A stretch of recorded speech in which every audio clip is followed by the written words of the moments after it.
ভালো সময় বন্ধু হয়ে লাভ নেই ভাই, ভালো সময় আপনার অনেকে বন্ধু আছে, খারাপ সময় কে কে বন্ধু? মমতা বন্দ্যোপাধ্যায়ের দলটাই এখন উঠে যেতে বসেছে, 2026-এ হেরে যাচ্ছেন।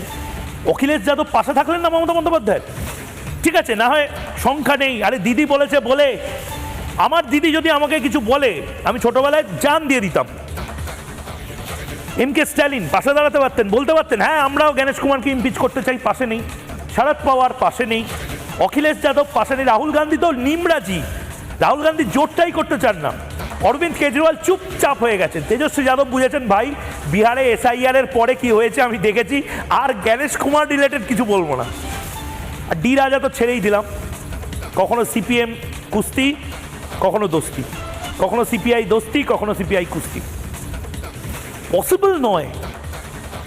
তৃণমূল কংগ্রেস এখন একটা নাট্যশালা খুলে বসেছে, বিভিন্ন সময় বিভিন্ন জায়গায় পথনাটিকা,